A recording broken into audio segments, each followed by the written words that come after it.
एक तरफ कहा जा रहा है कि पुलिस मुकाबला हुआ, दूसरी तरफ इसका इल्ज़ाम जो है वो गोगी भट्ट पर भी लगाया जा रहा है, तो इसकी असल हकीकत है क्या? इनको कुछ जो है वो गारंटीज दी गई थी, कुछ पिछले 1.5 साल से मफरूरी काट रहे हैं। तो आप आएँ, आपके को मामलात करवा लेते हैं, आपकी डील करवा देते हैं।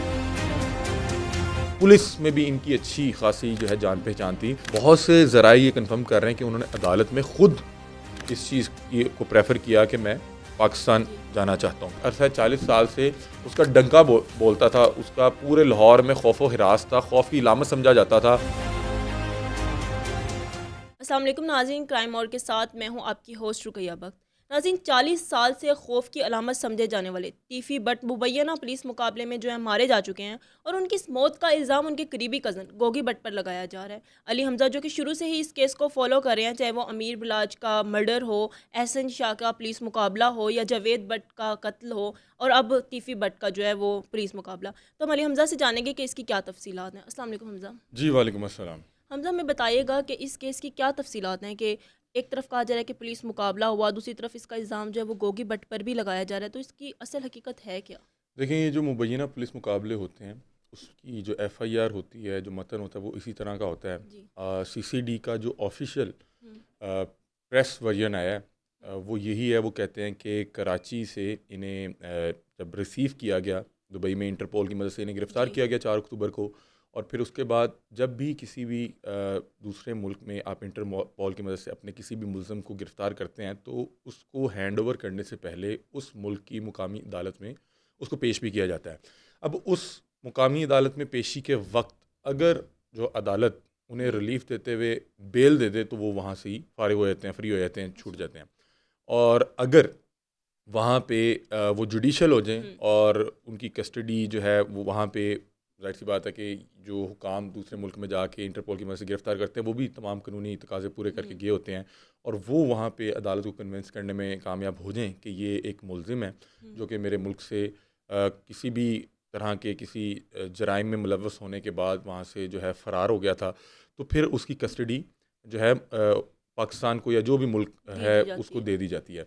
अब इनकी गिरफ़्तारी के बाद इन्हें वहाँ पे अदालत में पेश किया गया, और हमारे कुछ ज़राए कहते हैं कि इनको कुछ जो है वो हुँ, गारंटीज़ दी गई थी, कुछ यकीन दहानी करवाई गई थी कि आप इतना अरसा दराज से इस हुँ, हाई प्रोफाइल मर्डर केस अमीर बलाज के कत्ल के हवाले से जो है, एक तो मरकज़ी किरदार भी हैं, हुँ, नामज़द मुलजिम भी हैं, और आप पिछले 1.5 साल से मफरूरी काट रहे हैं, हुँ, इश्तिहारी हैं। जी। तो आप आएँ, आपके को मामलात करवा लेते हैं, आपकी डील करवा देते हैं। क्योंकि जो तीफ़ी भट्ट हैं, ये एक अस्लो रसूख रखने वाले हुँ, शख्स थे, जी, ताजिर थे।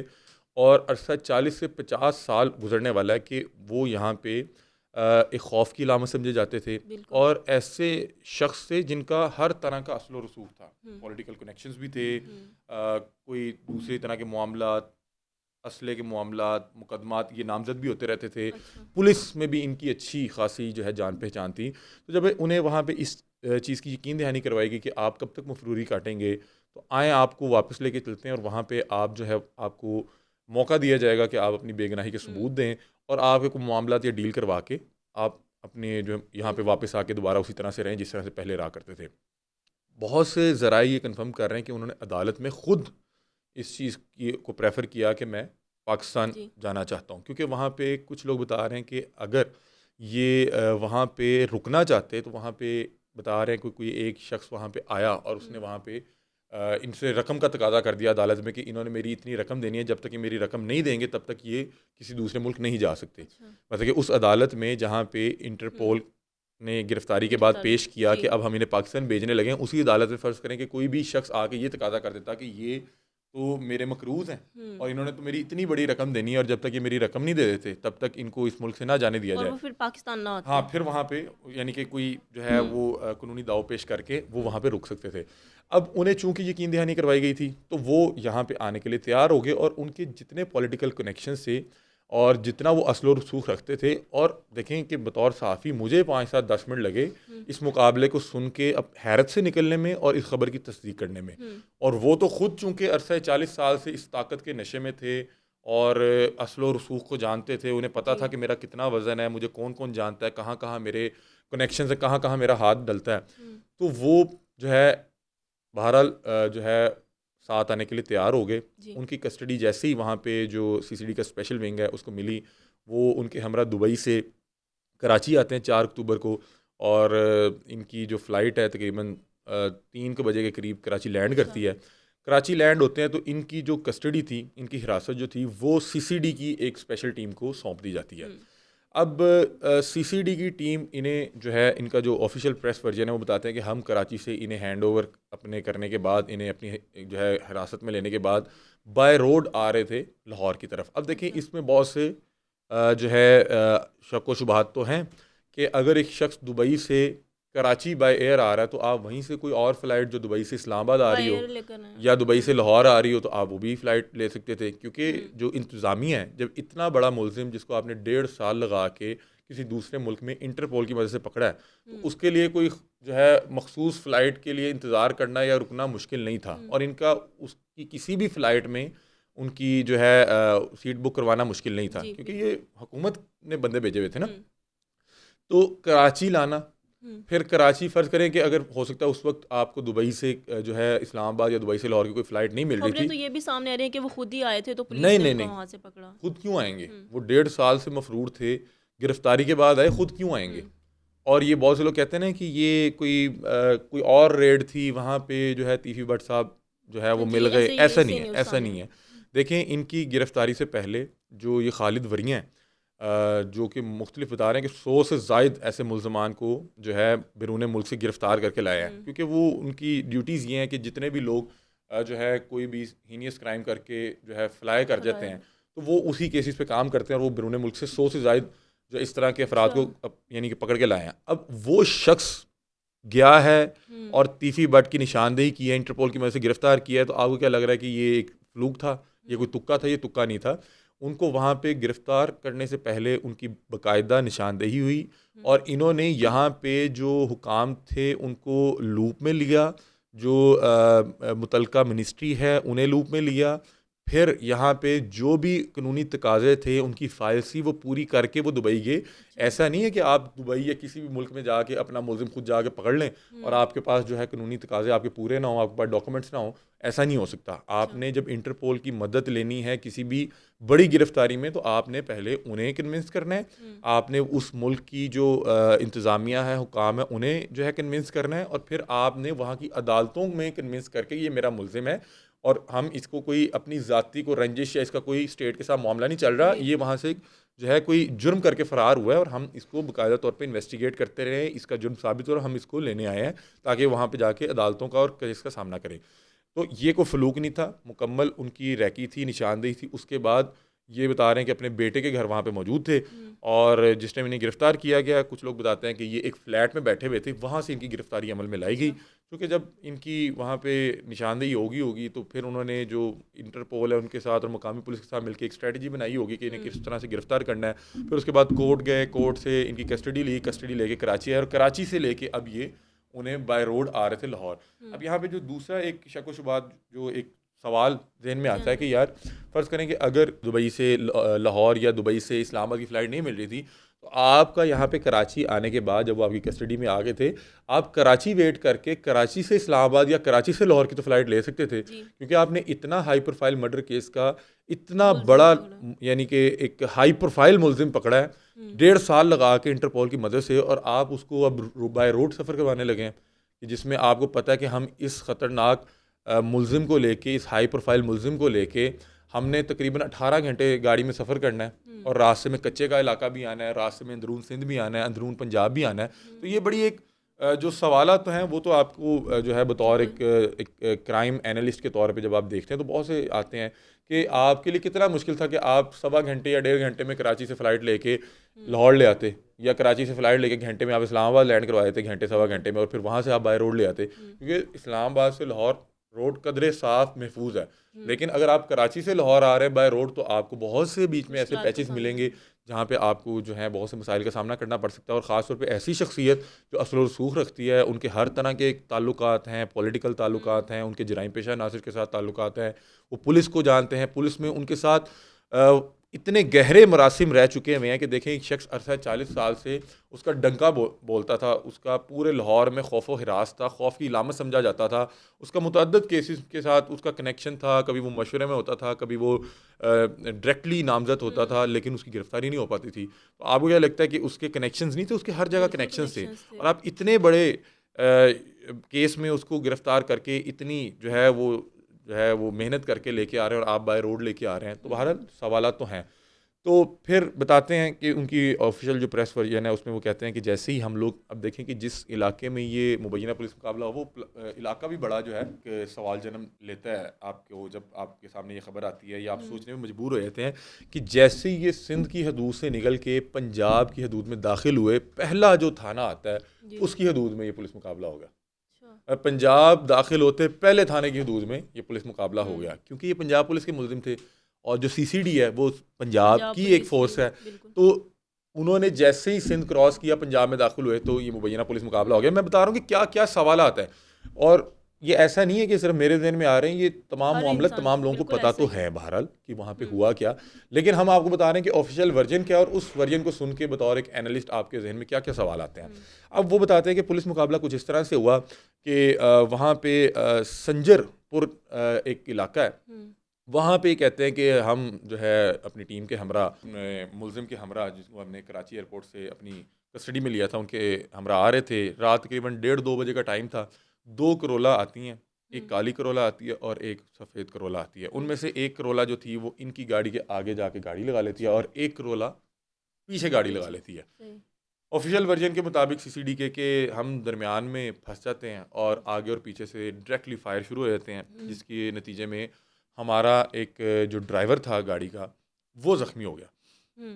और उसी दौरान ये 7 से 8 मुसल्लह अफराद, जिन्हें सामने आने पर शनाख्त की जा सकती है, वो तीफी बट को हमारी हिरासत से छुड़वाने में कामयाब हो जाते हैं अच्छा। और अपने हमरा लेके चले फरार हो जाते हैं। जाते हैं।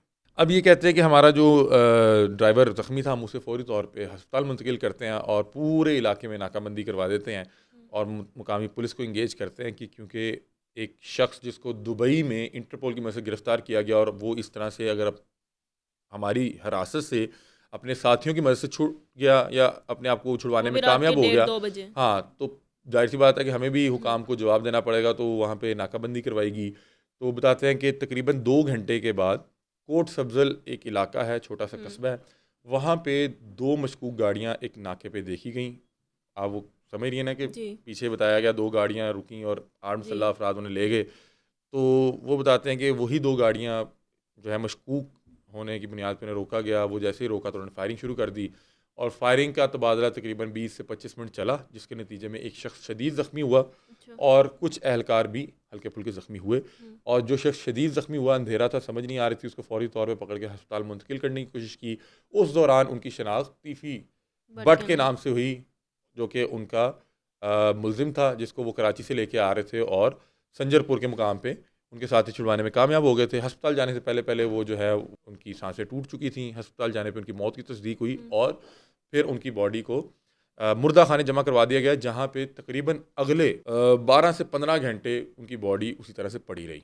उसकी एक वजह ये थी कि यहाँ से क्योंकि इतनी हाई प्रोफाइल शख्सियत का इस अंदाज में मुबैना पुलिस मुकाबला हो गया, उनके ख़ानदान और लाहौर की आवाम के लिए खबर बड़ी हैरानकुन थी। बिल्कुल। तो दूसरा जो उनके बड़े भाई ख्वाजा अजहर गुलशन है, उन्होंने इनकी मौत की खबर आने के कुछ देर बाद जब मीडिया से गुफ्तगू की, तो उन्होंने यही बात की कि हमारी बॉडी नहीं दे रहे हमारे भाई की, और हमारा जो हक़ है कि हम उनकी आखिरी रस्मात अदा करें। और उसमें उन्होंने जो पंजाब गवर्नमेंट है उनका नाम लेके कहा कि ये तोहफ़ा मुझे उन्होंने दिया है और अब मुझे बहुत से ज़राए से ये मैसेज भिजवाया जा रहा है कि आप वीडियो पैगाम रिकॉर्ड करवा के दें या लिख के दें कि आप इस हवाले से किसी किस्म की कोई कानूनी कार्रवाई नहीं करेंगे तो आपको बॉडी देंगे। तो उन्होंने कहा मैंने जो है कोई बयान रिकॉर्ड नहीं करवाना, हमारा जो हक़ होगा हम वो कार्रवाई करेंगे, हमें बॉडी नहीं देनी ना दें। अब ये बॉडी तकरीबन 5 बजे के करीब पुलिस मुकाबला हुआ ये मुबैना, और तकरीबन शाम 5 तकरीबन 10 से 12 घंटे बाद इनका जो है पोस्टमार्टम हुआ। पोस्टमार्टम के तकरीबन 10 से 12 घंटे बाद इन्हें लाहौर में की बॉडी जो थी तीफी भट्ट की उनकी फैमिली के फैमिली को दे दी। दी गई। और फिर उन्होंने इस पे जो है जो भी आखिरी रस्मात थी जनाजे की अदायगी और तदफीन की। हम चूँकि अरसा दराज से इस केस को देखते आ रहे हैं, अमीर बलाज का मर्डर हुआ, वो भी इतनी हैरानकुन ख़बर थी जिस तरह से तीफी भट्ट का ये मुबैना पुलिस मुकाबले की ख़बर थी। मतलब कि बिलाज जिस टाइम मर्डर हुआ, मुझे आज भी याद है कि बिलाज शादी से तकरीब की, यानी कि शादी की बिल्कुल, तकरीब से वापसी शादी थी, और ये 18 फरवरी 2024 था। और जैसे ही वो शादी से निकले, आपको पता है कि 10 बजे के करीब हाल बंद होते हैं, तो वो 10 बजे के करीब, पौने 10 वो हाल से निकल रहे थे, और वहाँ पे जो एक कातलाना हमला हुआ उनके ऊपर, जिस पे वो जो है जाँबड़ नहीं हो सके। और उस कत्ल केस का जो मुकदमा था वो थाना चुंग में दर्ज हुआ, जिनमें 2 नामजद मुलजिम जो रखे गए, एक तीफी भट्ट थे और एक गोगी भट्ट थे। अब उस केस को भी हमने जो है रिपोर्ट किया। हमने एहसन शाह जो इस वाक़े का मरकज़ी किरदार था, वो मीडिया को इंटरव्यूज़ देता रहा, बल्कि बहुत से मीडिया के अहबाब को कॉल्स करके कहता रहा मेरा इंटरव्यू करें। बल्कि उसने हमारी टीम में से भी किसी शख्स से रब्ता किया कि मेरा इंटरव्यू करें। अच्छा। सारे लोगों ने इंटरव्यू किया, आपने इंटरव्यू नहीं किया। और हम उस वक्त अमीर बलाज पे कोई प्रोग्राम भी कर रहे थे, तो टीम ने कहा ठीक है, हम आपका कल करेंगे इंटरव्यू। उसी रात इसको जो उस वक्त OCU था, आई गेस, या CIA था, यानी कि वो उन्होंने कार्रवाई करके शकील भट्ट गए और उन्होंने गिरफ़्तार किया, और पता लगा कि इसी ने रैकी दी थी। फिर तकरीबन 6 माह बाद इसका मुबैना पुलिस मुकाबला हुआ, और उसमें बहुत सी चीज़ें सामने आई कि इसको जिस तरह से जेल से निकलवा के थाने ले जाया गया, और फिर एक जो है रिकवरी पर ले जाया गया, और वहाँ पे हालांकि वो भी, उस पर भी बड़े सवाल जन्म लेते थे कि ये वारदातिया नहीं था। नॉर्मली रिकवरी पर वारदातिया को लेके जाया जाता है, और इसकी गिरफ्तारी के 4 माह बाद अचानक से उसको रिकवरी पे लेके गए, वहाँ पे साथी छुड़वाने आए और पुलिस मुकाबला हो गया। सेम इसी तरह की FIR थी, और उसमें भी उसके भाई को नामजद किया गया था, रखा गया था, ताकि किसी किस्म की कोई कार्रवाई या कानूनी मामला का सामना ना करना पड़े। फिर उसके मेरा ख्याल है 2-3 दिन बाद, 4 दिन बाद, मतलब कि उसी हफ्ते में जावेद भट्ट का मर्डर हो गया था, नहर वाले रोड पे FC कॉलेज के बिल्कुल सामने। हम उधर भी जाए वकुआ पे गए, वो भी बड़ा एक अफसोसनाक मनाजिर थे, क्योंकि जो जावेद भट्ट थे वो प्योरली एक बिजनेसमैन थे, और वो अपनी मिसिस के हमरा, तीफी भट्ट की जो हमशीरा थी, उनके हमरा शायद बच्चों को स्कूल से लेके आ रहे थे। अच्छा। तो उस वक्त उन पे हमला हुआ, तीफी भट्ट की बहन भी ज़ख्मी हुई, और इनकी अरसे दराज से ख़ानदानी दुश्मनी चलती आ रही है। और हमने देखा कि जितनी मर्ज़ी गहरी दुश्मनी हो, इस चीज़ का बहरहाल ख्याल रखा जाता था कि अगले की माँ बहन को अपनी माँ बहन ही समझा जाता बिल्कुल था। ऐसे ही है। जो मामला थे वो मर्दों तक रहते थे, और आपस में ये लोग उलझते रहते थे। फिर उसके बाद तकरीबन इसके 6 माह बाद अब तीफी भट्ट के मुबैना पुलिस मुकाबले का मामला हुआ। तो ये जो इस FIR में ये जो सूरत हाल बताएगी कि 8 के करीब मुसल्लह अफराद हैं जिन्हें सामने आने पर निशानदेही की जा सकती है। जी। तो लोगों का ख्याल यही है कि शायद इस केस में गोगी भट्ट को जो है जाए वकुआ पर जो है बताया जाएगा, कि जब सामने आने पर निशानदेही की जा सकती है, तो इस वजह से लोग गोगी काफ़ी भट्ट खबरों के में हवाले इस पे से, गोगी भट्ट पर जो है वो इल्ज़ाम भी लगाया जा रहा है कि शायद ये उन्हीं इसी की वजह से वजह ना, ये जो है इसी बुनियाद पे कि चूँकि आपको पता ही मुबैना पुलिस मुकाबले का मामला है, और ये पूरा लाहौर जानता है कि तीफी भट्ट का अगर जो है पुलिस मुकाबला हो गया है, तो बाकी तो जितने लोग हैं जराइम पेशा या किसी भी हवाले से लाहौर में, उनकी इस हवाले से लोगों का तारुफ है। तो अगर तीफी भट्ट का मुकाबला हो गया तो बाकी भी किसी की खैर कोई नहीं है। और गोगी भट्ट के हवाले से भी जो है आप पूछ रही थी कि गोगी भट्ट कि क्या इस वक्त अपडेट है, वो कहाँ है इस वक्त। तो गोगी भट्ट के हवाले से जो ख्वाजा अज़हर गुलशन साहब हैं, उन्होंने बताया कि वो इस वक्त ज़ेर हिरासत नहीं है, और वो जहाँ भी हैं महफूज हैं। इसका मतलब है ज़ेर हिरासत नहीं है तो ख़ुद रूपोश है, क्योंकि इस हवाले से बताना इसलिए भी ज़रूरी था कि बहुत से लोग, जब ये तीफी भट्ट के मुबैना पुलिस मुकाबले की खबर आई, तो लोग ये कह रहे थे कि गोगी भट्ट भी ज़ेर हिरासत है, और क्योंकि उनके घर रेड हुई थी, ख़ानदानी ज़राए कह रहे थे कि पुलिस अपने साथ ले गया है, हिरासत में है उनके, लेकिन पुलिस कह रही थी कि हमारे पास तो नहीं है। और हमने भी अपने ज़राए से पता किया तो पुलिस कहती थी कि हमारे पास नहीं है, हमारे पास मौजूद नहीं है। लोग तरह तरह की खबरें चला रहे थे कि गोगी भट्ट का भी कोई मुबैना मामला हो गया। तो ख्वाजा अज़हर गुलशन ने कल बताया कि वो ज़ेर हिरासत नहीं है, वो गिरफ़्तार नहीं है, वो जहाँ भी हैं महफूज हैं। अब कल बल्कि जो रोज़ गुजर चुका हुआ है, इस दिन जो है उनकी अदालत में पेशी थी, वो पेश नहीं हुए गोगी भट्ट। हाँ। अब वो अगर ज़ेर हिरासत नहीं है तो वो खुद, ज़ाहिर सी बात है कि उन्हें भी बहुत से ख़दशात होंगे कि ये ना हो कि मैं जाऊं और वहाँ पे मेरी बेल कैंसिल हो जाए और ये मुझे हिरासत में ले लें, या मुझे अदालत में पेशी से पहले ना हिरासत में ले लें। तो कल वो अदालत पेश नहीं हुए। वहाँ पे जो वहाँ पे हुकाम की जानिब से वो तमाम अपनी इन्वेस्टिगेशन लेके गए हुए थे। वहाँ पे 3 बार जो है गोगी भट्ट को आवाज़ लगाई गई अदालत में। बताया जा रहा था कि 8:30 बजे, 9 बजे और फिर 10 बजे, और जब वो पेश नहीं हुए तो फिर उनकी ज़मानत कैंसिल होगी। अब उनकी ज़मानत कैंसिल होगी, वो रूह पोश हैं, तो ये भी मामला उसी तरफ जाएंगे कि पहले तो शामिल तफ्तीश थे, उन्हें अबूरी ज़मानत दी हुई थी और वो कोर्ट में वक्तन फ़वक्तन जब उन्हें बुलाया जाता था वो पेश भी होते थे। अब वो चूँकि पेश नहीं हुए तो ज़मानत उनकी जो है वो कैंसिल हो गई है, और ज़मानत कैंसिल होगी और वो फिर भी पेश नहीं होते और शामिल तफ्तीश नहीं होते, तो फिर आपको पता है कि फिर वो इसी केस में वो भी जो है इश्तिहारी हो जाएंगे।